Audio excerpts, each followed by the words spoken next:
Today is January 11,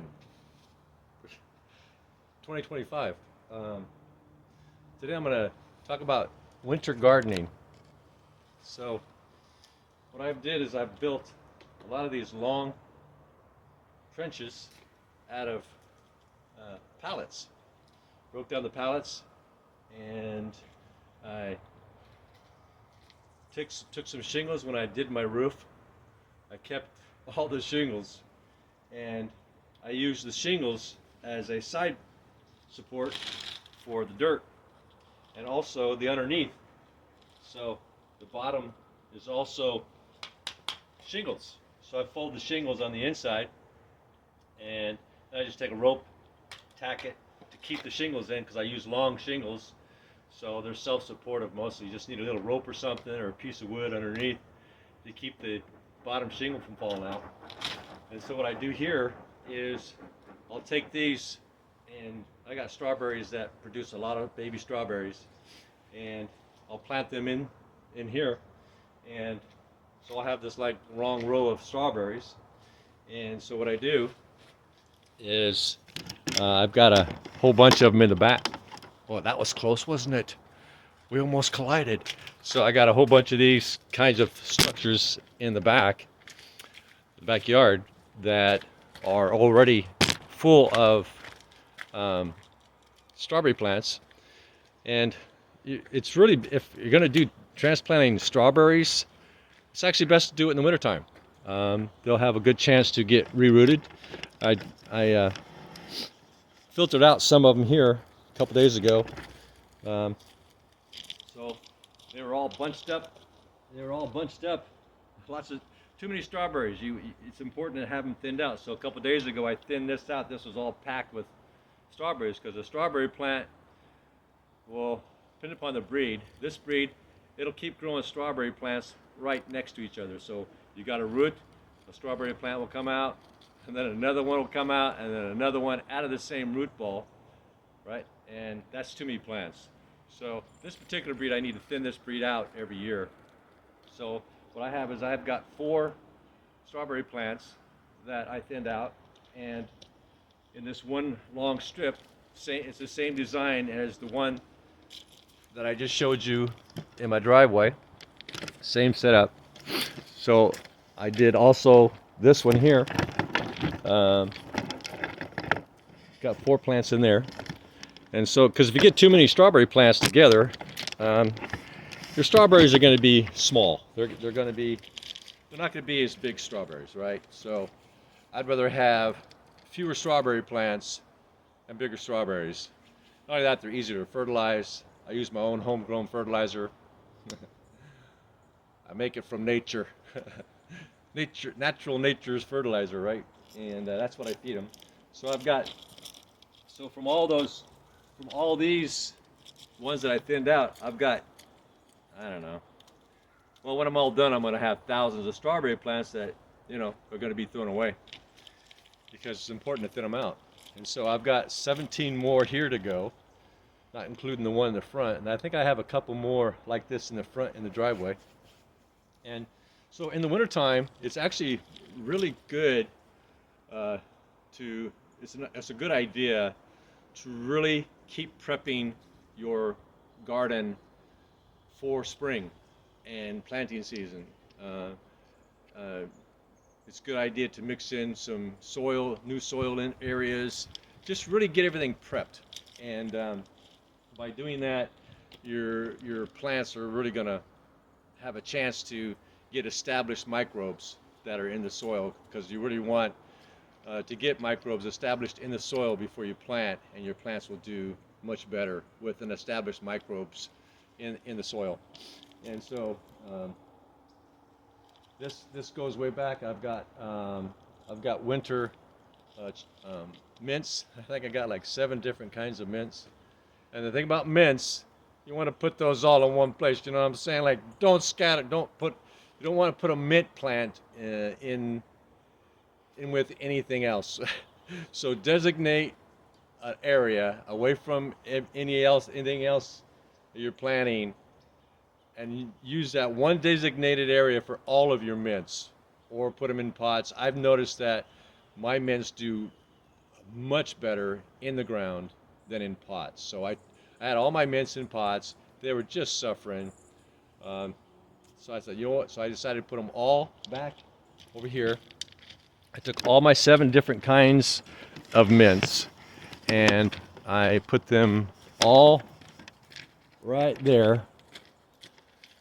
They look suffering. Yeah, I still got one of the pots, but these are all my blueberry plants here. Important to keep the blueberry plants watered.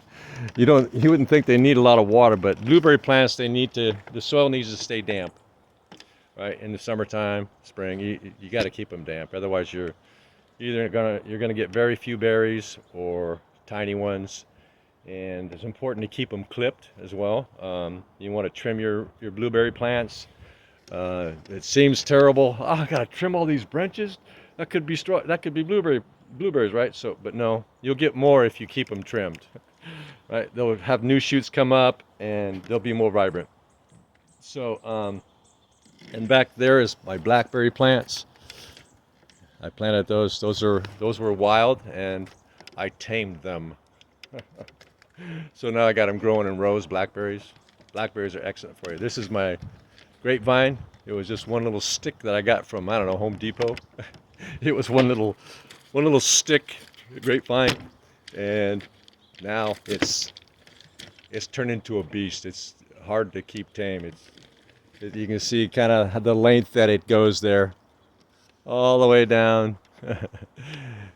Yeah, I get like about 200 pounds of grapes, and I take those grapes and eat some of them, but not a whole lot. And I take them and I put them in a blender, and I puree them, and then I put them in cube trays, and I freeze them. So when I make soups or other things that need a little sweetener, I use natural sweetener.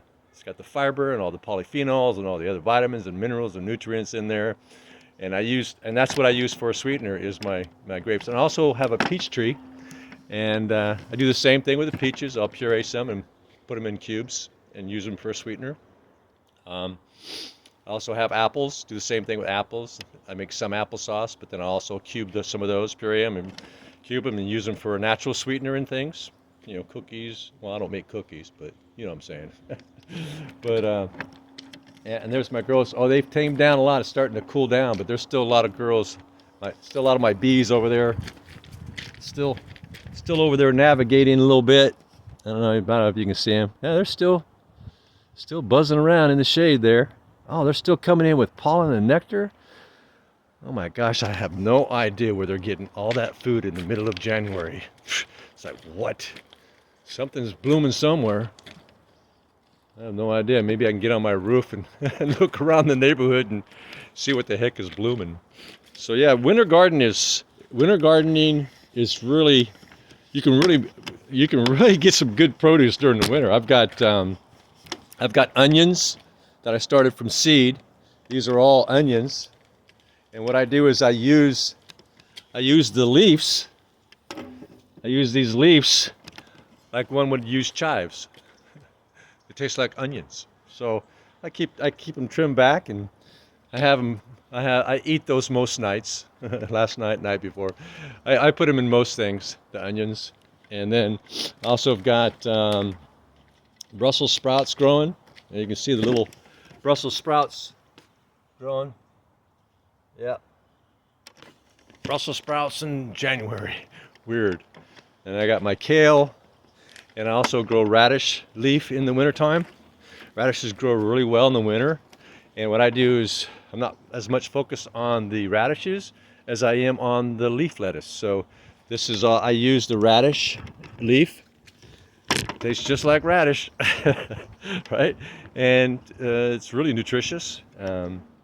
Takes the place of spinach. Spinach is hard to grow here because there's so many bugs that eat my spinach. I have a hard time keeping my spinach alive. I've got some spinach over here, but bugs have just decimated it. There's some spinach right there. Here's some spinach, but the bugs just love spinach. They get in there and just eat it all up. But I get what I can. I guess the trick is probably planting so much spinach. You know, the bugs can only eat so much, and then I'll get some. Yeah, like overkill plant, right? Overkill it. And so, yeah, winter gardening. I've got over here. I've got an asparagus bed. So I started these from seed about 5 years ago. It took 3 years before I think I saw my first asparagus. So this is my asparagus bed. Can't see anything now. I just cleaned it out. All the brush. I just trimmed them all down a couple days ago. And so I'll throw new soil down there. Some really light soil, because this bed has shrunk a lot. So you can see the edges. When I first put all the soil in here, there was no edges. It was up high above. So because I've used compost, right? So compost breaks down. And so for me, I got to keep adding compost to not allow the spider heads or the crowns of the asparagus to pop out and be exposed to the environment. So, yeah, winter gardening is something you know. So I got lettuce. I got dark leaf lettuce here. This grows all winter long. They're growing wild all over the place, in between cracks. I've seen some in between cracks. These are all my chives. These chives, I bought these chives originally years ago from the store. And what happens? So these are all chives. Got them from the store long ago. What happens with these chives is they will grow their branches out, their leaves out, and they'll get to a certain stage, then they'll go into dormancy. The bulb, if there's a bulb, an onion bulb, a little onion bulb, actually it's pretty good size, when it's done maturing, it will actually start a new growth of chives. So when you see that, if you do this, when you see your chives also, oh, they died. No, just give them a while. They'll come up, and if you're curious, you can go ahead and dig them up. It won't hurt them. Just get underneath there to get the roots, and pull them up. You'll see the bulb. It's kind of like your lilies and all those things that have lily bulbs. It looks like kind of like that, and leave it in the ground, and they'll just keep coming up year after year. It's like the old bulbs die, but they produce new ones, and then they keep coming up. So yeah, I'll have chives for the rest of my life. These same ones that I got from the store. So you see those at the store, they got the little roots. If you ever bought chives, they got the little roots at the bottom. Those are roots. Put them in some water and watch what happens in a few days. And you'll notice if you put them in a window, you'll start seeing new growth after you've cut the top off and ate them, whatever. You'll start seeing new green growth when they're in the jar of water, whatever. And you go, huh. And then you can keep clipping them, the greens off of the new growth from the store. So, and then eventually find a place where it's most convenient for you to put them in the ground and have chives for the rest of your life. I'm not chiving you. It's the truth. So, subscribe, thumbs up, leave a comment if you like, and winter gardening. I get food, I get produce from my garden every single day. It supplements, so I don't spend as much money on groceries. My grocery bill sometimes is only $40 a month. Well, that month it was mostly animal feed, so sometimes I don't spend any money in a month on groceries, right? So groceries are expensive, right? But it's pretty cheap when you can grow them yourself, huh? Yeah. So if you have a good day, subscribe, thumbs up, leave a comment, and I'll make more podcasts of my gardening winter adventures. All right. Yeah, I've got a lot of strawberries that are growing. Just sometimes, I'm thinking about maybe just throwing seeds. Just throw a bunch of seeds and let nature just do its thing, right? So yeah, there's my onions. Oh, those are the yellow onions. They're the yellow onions. So I'll probably be pulling one of those out tonight, and I'm making some fresh garden tomato soup and all the stuff the dinner I'll be making tonight is all from my garden.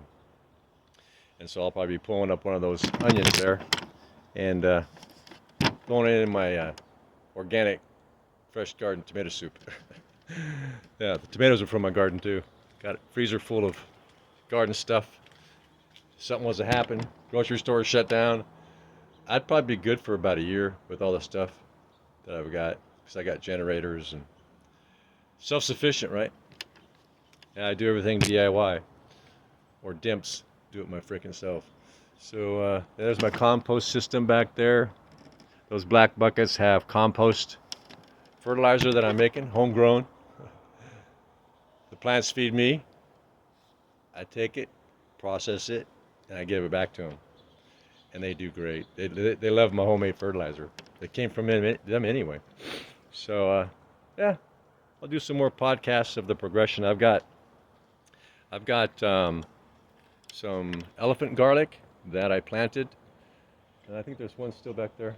Elephant garlic, and it went into a flower. So I thought, I've seen these little black dots inside these little tiny flowers. So I took them and I processed them out of these little pods, and I put them in this pot, and nothing's come up. And I put them in there probably about 6 months ago, 8 months ago, long time ago. Nothing's happening. So I'll keep you updated on the elephant garlic seeds. Somebody posted, hey, if anybody out there has ever been able to get these seeds to grow, I heard it takes like 4 years before you actually get any garlic. So this is my first year. We'll see what happens 4 years from now.